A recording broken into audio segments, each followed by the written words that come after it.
Hi guys, welcome to my YouTube channel Shiksha Diksha. So let's start the video. आज की जो video है उसमें आपको मैं रेलवे के ग्रुप डी के आए हुए क्वेश्चन सॉल्व कराऊंगी जो कि जीएस के सेक्शन से हैं एंड इसमें हिस्ट्री के एंड जितने भी चीजें लाइक साइंस के ये सारे क्वेश्चन मैंने मिक्स करके रखे हैं।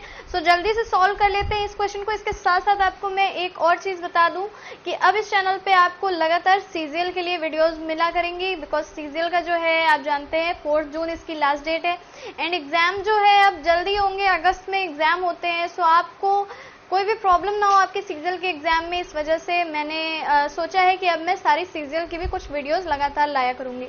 तो चलिए स्टार्ट करते हैं आज की अपनी वीडियो। सो देखिए फर्स्ट क्वेश्चन जो है उसमें पूछा गया है, ये जो दो क्वेश्चन आप देख रहे हैं ये एसएससी में भी पूछे जा चुके हैं और एसएससी के लिहाज से भी बहुत इंपॉर्टेंट क्वेश्चन है। तो देखिए लिखा है आशा यानी कि होप और भय यानी फियर की धातु किसे कहा जाता है, यानी कि metal of hope and metal of fear किसे बोलते हैं।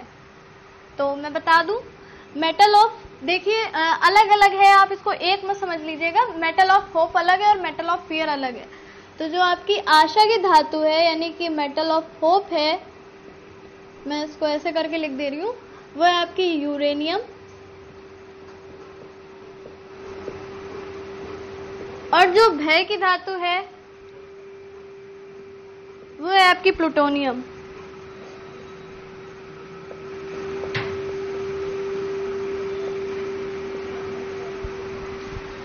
तो आशा की धातु है यूरेनियम और भय की धातु है प्लूटोनियम।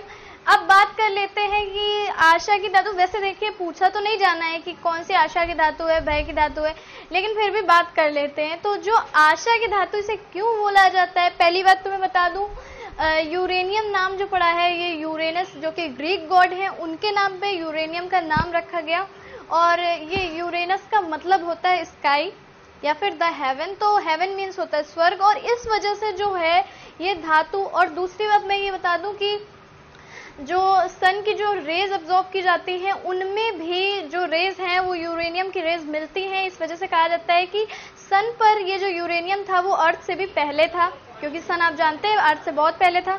तो इस वजह से ये जो यूरेनियम है इसको आशा की धातु बोला जाता है और इसके साथ साथ इसको मेटल ऑफ हेवन भी बोला जाता है।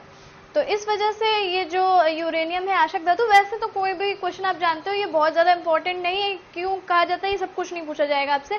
भय की धातु प्लूटोनियम को किस लिए बोला जाता है, क्योंकि ये आप जानते हैं ये सब रेडियो एक्टिव तत्व हैं, रेडियो एक्टिव एलिमेंट्स हैं और ये सारे आप जानते हैं जो न्यूक्लियर बॉम्ब है उनमें यूज होते हैं।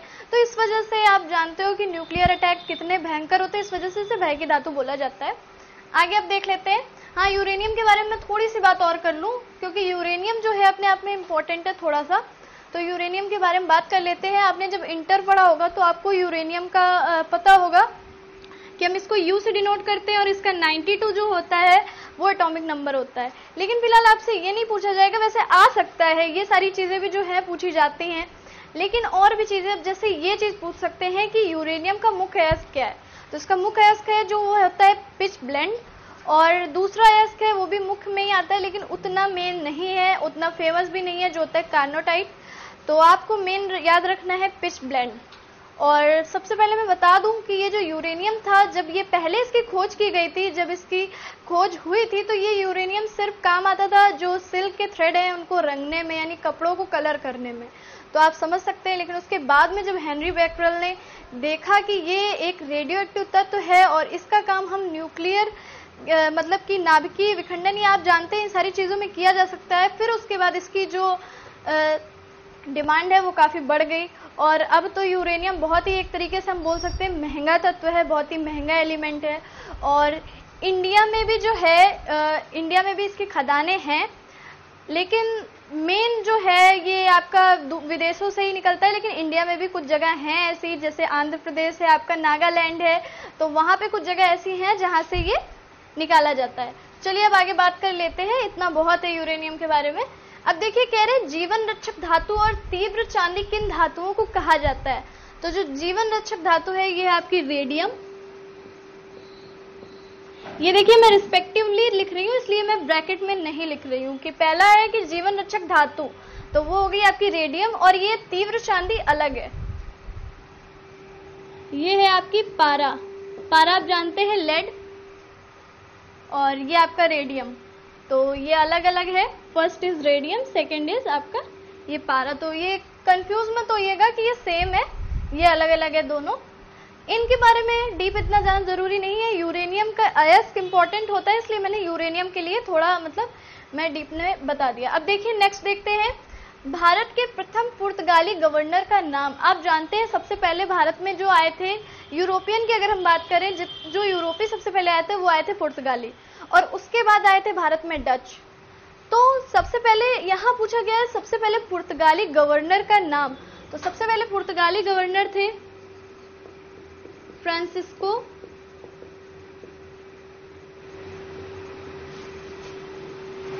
फ्रांसिस्को दे अल्मीडा, ठीक है, फ्रांसिस्को दे अल्मीडा। इंग्लिश में अल्मेडा लिखा रहता है और हिंदी में अल्मीडा बोलेंगे। तो भारत के प्रथम पुर्तगाली गवर्नर, यही गवर्नर एंड वायसराय दोनों इनको पद मिले हुए थे, फ्रांसिस्को दे अल्मीडा। कहीं कहीं वायसराय लिख करके आएगा तो भी आपको यही लगाना है, अगर पुर्तगाली वायसराय लिख के आता है तो भी आपको यही चीज लगानी है।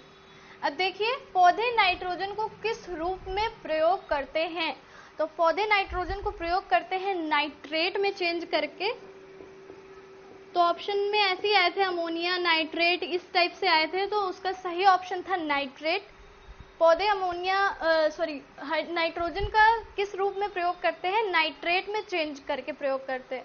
और आप जानते हैं जितने भी पौधे होते हैं जो कि दाल वाले, मेन मैं दलहनी फसलों की बात कर रही हूँ, जो कि दाल वाले पौधे होते हैं, उनमें आपने देखा होगा कि उनकी जो जड़ें होती हैं, यानी उनके जो रूट्स होते हैं, उसमें छोटी छोटी सी गांठें पाई जाती हैं जिसमें राइजोबियम होता है, जो मेन क्या करता है, एब्जॉर्ब करता है नाइट्रोजन को अर्थ से। तो जब अर्थ से नहीं मिल पाता है तो जो फार्मर्स हैं वो क्या करते हैं, मतलब जो उर्वरक डालते हैं ऊपर से, फर्टिलाइजर जो डालते हैं, उनमें नाइट्रोजन प्रेजेंट होता है।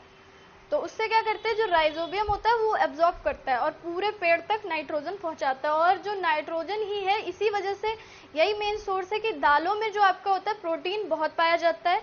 और मैं दूसरी बात बता दूं कि पूछा जाता है क्वेश्चन, कभी कभी ये भी आता है कि अगर अपनी खेत को हमें फर्टाइल करना है, यानी कि उसकी उर्वरक शक्ति बढ़ानी है, तो हमें कौन से पौधे वर्ष में एक बार अवश्य लगाने चाहिए। तो आंसर होता है दलहनी पौधे, यानी कि दाल वाले पौधे, क्योंकि उनकी जड़ जो होती है उसमें राइजोबियम होता है, जिससे नाइट्रोजन मिलता है और जो भूमि की उर्वरक क्षमता है वो बढ़ती है, पैदावारी भी ज्यादा होती है।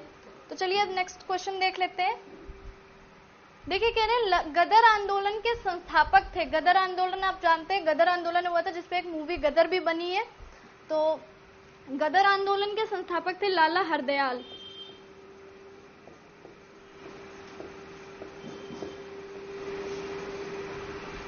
लाला हरदयाल, जिसके लिए जितना इम्पोर्टेंट है हम उसके बारे में सिर्फ उतनी ही बात करेंगे, जब कुछ मुझे लगेगा कि हाँ डीप है तो उसके लिए हम आगे देखेंगे। अब देखिए, शतरंज खेल की शुरुआत कहाँ से हुई। शतरंज खेल की शुरुआत पूछी गई है। तो सबसे पहले जो शतरंज यानी कि आपका चेस गेम था वो स्टार्ट हुआ था भारत से। तो भारत में शुरुआत हुई है इसकी, भारत में। अब देखते हैं आगे। देखिए, कुमार संभवम महाकाव्य की रचना किसने की थी। तो महाकाव्य है तो सिंपल सी बात है, महाकवि कालिदास जी ने ही की होगी। कुमार संभवम, मेघदूत, और उस जिसे मेघदूतम भी कहा जाता है। तो ये सारी चीजें जो हैं, ये सारी कृतियां कालिदास जी के द्वारा रचित हैं। तो आपको ये सारे जितने भी महाकवि या कवि हैं, इन सबकी रचना कृति को भी अच्छे से याद कर लीजिए। ये सारी भी बहुत पूछी जाती हैं, जितने भी आपके पेपर होंगे उन सब में ये सारी चीजें भी बहुत इंपॉर्टेंट होती हैं। तो ये सारा आपको हिस्ट्री से मिल जाएगा, जितनी भी चीजें। मोस्टली इसमें देखिए नीचे से यहाँ तक जितने हैं, ज्यादा से ज्यादा मैंने हिस्ट्री के क्वेश्चन उठाए, क्योंकि जो जितनी भी अभी वीडियो बनाई है उसमें हिस्ट्री के थोड़े से कम थे, और मैंने पूरी वीडियोस बनाई है जियोग्राफी पे, इन सब पे, और मैं हिस्ट्री की भी बनाऊंगी पूरी वीडियो। बस इस वजह से मैंने इसमें हिस्ट्री के कुछ क्वेश्चन ज्यादा रखे। तो देखिए, कुमार संभवम महाकाव्य की रचना किसने की थी। तो महाकवि कालिदास।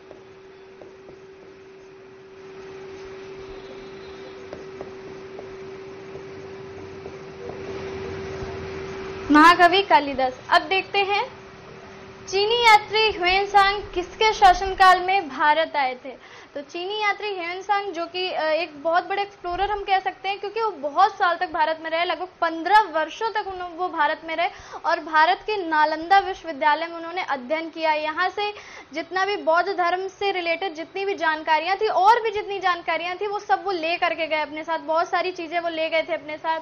तो वहां पे चीन में ये सारी चीजें मिली भी हैं।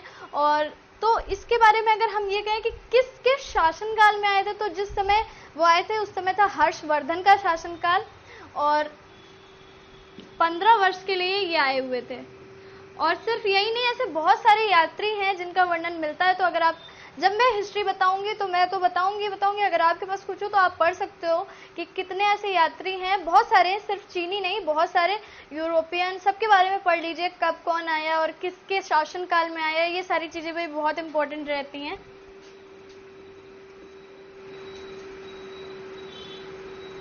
हर्षवर्धन,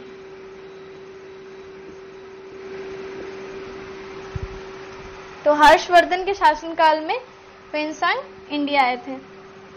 अब देखिए लिखा है चित्तौड़ का विजय स्तंभ किसने बनवाया था? चित्तौड़ का विजय स्तंभ बनवाया था राणा कुंभा ने।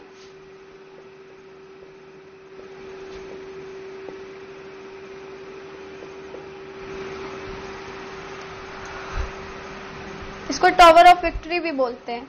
अब देखिए भारत में व्यापार के लिए आने वाले सबसे पहले यूरोपीय, ये क्वेश्चन तो आपका इसी से क्लियर हो गया, मैंने अभी बताया था। पुर्तगाली गवर्नर, जब मैं बता रही थी कि सबसे पहले जो आए थे वो पुर्तगाली आए थे, जिन्होंने गोवा को अपनी राजधानी बनाया था। उसके बाद डच आए थे। तो सबसे पहले यूरोपीय पूछा गया, ये सारे यूरोपीय थे। तो सबसे पहले यूरोपीय जो आए थे वो थे पुर्तगाली।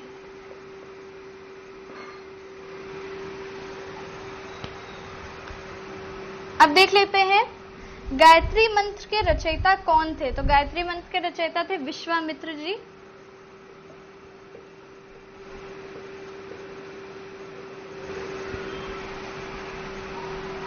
वस्त्र के लिए कपास की खेती सर्वप्रथम कहां पर की गई? देखिए इसमें एक चीज दी हुई है कि वस्त्र के लिए कपास की खेती सर्वप्रथम कहां की गई, ये क्लियर नहीं है, बिकॉज ये सच में क्लियर नहीं है, ये ढूंढा जा रहा है।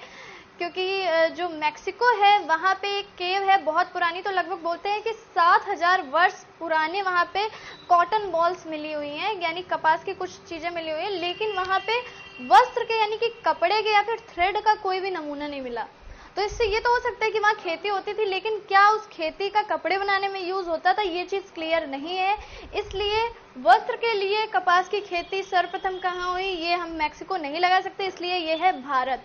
क्योंकि भारत की जब सिंधु घाटी सभ्यता थी तो उस समय कपास की खेती भी की जाती थी, कपास के धागे भी बनते थे और उसके बाद उनसे वस्त्र भी बनाए जाते थे। इसके अलावा इसी समय लगभग जो बोलते हैं कि मिस्र में भी नील नदी के पास ये सारी चीजें मिली हैं, कॉटन बॉल्स मिली हैं कि खेती की जाती थी, कपड़े भी बनाए जाते थे। लेकिन अगर सबसे पहले आपसे पूछा जाए कि वस्त्र के लिए कपास की खेती सर्वप्रथम कहां पर की गई, तो आएगा भारत। और इस पे वैसे भी खोज जारी है। अभी मैक्सिको का जो मैंने बताया वहां कॉटन बॉल्स मिली हैं, लेकिन क्लियर नहीं है कि कपड़े बनते थे या नहीं बनते थे। अब देख लेते हैं किस गैस से सड़ी मछली सी गंध निकलती है। देखिए आपने केमिस्ट्री में जब आप लैब ऐप करते होंगे हाई स्कूल इंटर में, तो भी आपने स्मेल किया होगा जब भी कुछ आप बनाते होंगे कोई भी केमिकल कंपाउंड, तो इसके साथ साथ बताया भी जाता है, लिखाया भी जाता है कि इससे सड़े अंडे जैसे गंध निकलती है, इस गैस से ऐसी गंध निकलती है। तो ये जो सड़ी मछली से गंध निकलती है ये है ओजोन गैस की।